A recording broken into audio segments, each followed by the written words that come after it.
ഞാൻ ഈ വഴിക്ക് വേണ്ടി ഒരു 3-4 വർഷമായി കഷ്ടപ്പെടാൻ തുടങ്ങിയിട്ട്. എനിക്ക് ഇത്രയും കാലത്തിനിടയ്ക്ക് ഈ കൊച്ചുവൻ വന്നേപ്പിന്നെയാണ് ഈ കാര്യങ്ങളെല്ലാം എനിക്ക് സാധിച്ചു തന്നത്. വയ്യാത്ത ഒരാളാണ്, കുറേ വർഷങ്ങളായിട്ടും വയ്യാതിരിക്കുന്ന ഒരു വണ്ടി വരാൻ വേണ്ടിയിട്ട് ഞാൻ വളരെ കൊതിച്ചു. ഒരു ബാങ്കിൽ നിന്ന് ഒരു ലോൺ എടുക്കാൻ വേണ്ടി അതിനേക്കാളും കഷ്ടപ്പെട്ടു. അതുകൊണ്ട് എനിക്ക് ഉണ്ടാക്കി തന്നതിൽ ഭയങ്കര സന്തോഷമാണ്. നമ്മൾ വളരെ കാലമായിട്ട് ആഗ്രഹിച്ചിരുന്ന ഒരു വഴിയുടെ നിർമ്മാണ ഉദ്ഘാടനമാണ് ഇപ്പോൾ നടക്കുന്നത്. ഈ വഴി ഇപ്പോൾ നമ്മുടെ ഇവിടെ പകുതി വരെ വന്ന് നിൽക്കുകയാണ്.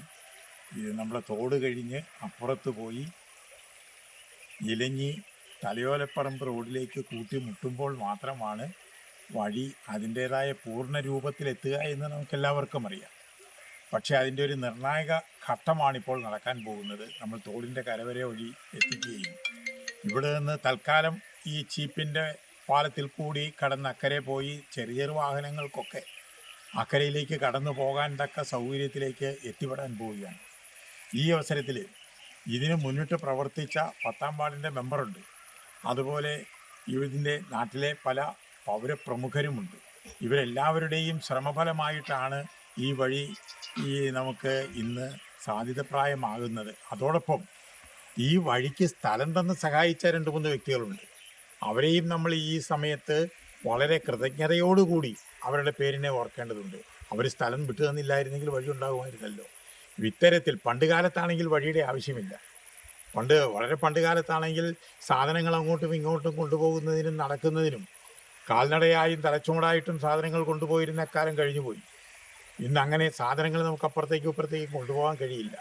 അതുകൊണ്ട് ഈ റോഡ് നിർമ്മാണത്തിൽ സഹകരിച്ച എല്ലാവരെയും അഭിവാദ്യം ചെയ്തുകൊണ്ടും അവർക്കെല്ലാവർക്കും നന്മ നേർന്നുകൊണ്ടും ഇനി ഇതിൻ്റെ ബാക്കി പ്രവർത്തനം കൂടി മുമ്പോട്ട് കൊണ്ടുപോകാൻ നമ്മളുടെ ഒത്തൊരുമ, രാഷ്ട്രീയ കക്ഷി മത ജാതി ഭേദങ്ങൾക്കെല്ലാം അതീതമായിട്ടുണ്ടാകുന്ന ഇവിടെ ഉണ്ടായിരിക്കുന്ന ഈ ഒത്തൊരുമയെ നമ്മൾ മുമ്പോട്ട് കൊണ്ടുപോവുകയും നാടിൻ്റെ വികസനത്തിന് വഴി മാത്രമല്ല മറ്റ് പല തരത്തിലുള്ള വികസന പ്രവർത്തനങ്ങൾ നമ്മൾ യോജിച്ച് മുമ്പോട്ട് കൊണ്ടുപോകാൻ കഴിയട്ടെ എന്ന് ആശംസിച്ചുകൊണ്ടും ഈ വഴിയുടെ നിർമ്മാണ ഉദ്ഘാടനം നിങ്ങളുടെ എല്ലാവരുടെയും അനുവാദത്തോടു കൂടി നിറഞ്ഞ ഹൃദയത്തോടും സന്തോഷത്തോടും കൂടി എളിമയോടെ നടത്തിക്കൊണ്ട് ഞാൻ എൻ്റെ വാക്കുകളെ അവസാനിപ്പിക്കുകയാണ്. ഞാൻ ഇലക്ഷന് വോട്ട് ചോദിച്ചു വന്നപ്പോൾ തന്നെ ഈ വഴി വേണം എന്നാണ് ഓമന ചേച്ചി ആദ്യമായിട്ട് എന്നോട് പറഞ്ഞ ഒരു കാര്യം. അപ്പം അത് സാധിക്കുവാൻ നമുക്ക് ഇന്ന് ഇതിന് തുടക്കം കുറിക്കുവാൻ സാധിച്ചതിൽ ഏറെ സന്തോഷമുണ്ട്. നമ്മുടെ ഈ വഴി കൂറ്റനാൽച്ചിറ റോഡ് പെരുമ്പടവത്തേക്ക് ദർശനപ്പടിയിലേക്ക് കൂട്ടിച്ചേർക്കുവാനായിട്ട് സാധിക്കുന്നതാണ്. അങ്ങനെയാണ് എങ്കിൽ ഒത്തിരി എളുപ്പത്തിൽ നമുക്ക് പുതിയ ടെക്നിക്കൽ സ്കൂൾ അവിടെ പുതിയതായി വന്ന് ചേരുമ്പോൾ ഈ വഴിയിലേക്ക് ഈ വഴിയുമായി കൂട്ടിച്ചേർക്കുമ്പോൾ വളരെ സൗകര്യപ്രദമായി ജനങ്ങൾക്കും കുട്ടികൾക്കും കടന്നു പോകുവാനും സഞ്ചരിക്കുവാനും സാധിക്കുന്ന ഒരു വഴിയാണിത്. ഇത് വരും കാലങ്ങളിൽ നമുക്ക് ദർശനത്തിലേക്ക് കൂട്ടിച്ചേർക്കുവാൻ സാധിക്കട്ടെ എന്ന് ആശംസിക്കുന്നു. ഏറ്റവും നല്ല രീതിയിൽ ഇവിടെയുള്ള ജനങ്ങൾക്ക് സഹകരിച്ചവർക്ക് എല്ലാവർക്കും നന്ദി പറഞ്ഞുകൊണ്ട് നിർത്തുന്നു. ഏതൊരു പ്രദേശത്തിൻ്റെയും വികസനത്തിന് ഏറ്റവും പ്രധാനപ്പെട്ട ഒരു കാര്യമാണ് വഴി എന്നുള്ളൊരു കാര്യം. ഇവിടെ ഓമന ചേച്ചി സൂചിപ്പിച്ച പോലെ നമ്മുടെ വീട്ടിലേക്ക് ഒരു വണ്ടി കയറുക എന്നുള്ളൊരു സ്വപ്നം, നമ്മുടെ പാടത്തു നിന്നും മറ്റു ഉൽപ്പന്നങ്ങൾ തറച്ചുമടായി കൊണ്ടുപോകാതെ വണ്ടിയിൽ കയറ്റിക്കൊണ്ട് പോകുക എന്നുള്ള കാര്യങ്ങൾ ഇതെല്ലാം ഇവിടെ ഇന്ന് സാധ്യമാവുകയാണ്.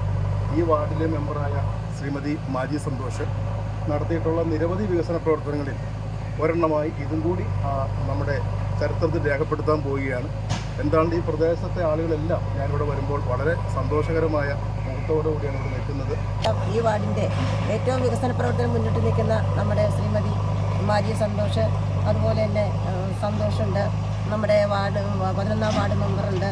നമുക്ക് ഈ വാർഡിൻ്റെ വികസനത്തിൽ ഒരു പങ്കാളിയാകുവാൻ ബ്ലോക്ക് മെമ്പർ എന്ന രീതിയിൽ എനിക്കും സാധിച്ചിട്ടുണ്ട്. ഇവരൊപ്പം നിന്നുകൊണ്ട് തന്നെ നല്ല പ്രവർത്തനങ്ങൾ കാഴ്ചവെച്ച് ഈ വഴി നമുക്കറിയാം അപ്പുറത്തെ 11ാം വാർഡിൻ്റെ ഭാഗത്തേക്ക് തന്നെ മുട്ടിക്കുവാൻ നമുക്ക് സാധിക്കും. നമുക്ക് നിരവധി ഇതിന് ഫണ്ട് അനുവദിക്കേണ്ടതായിട്ടുണ്ട്. നമ്മുടെ വിവിധ രാഷ്ട്രീയ പ്രവർത്തകരുണ്ട്. നമുക്ക് നമ്മുടെ MP ആയിട്ടും അതുപോലെ തന്നെ നമ്മുടെ വികസന പ്രവർത്തനങ്ങൾ നടത്തിക്കൊണ്ട് നമുക്ക് ഈ വഴി നല്ല രീതിയിൽ തന്നെ മുന്നോട്ട് പോകട്ടെ എന്ന് ആശംസിച്ചുകൊണ്ട്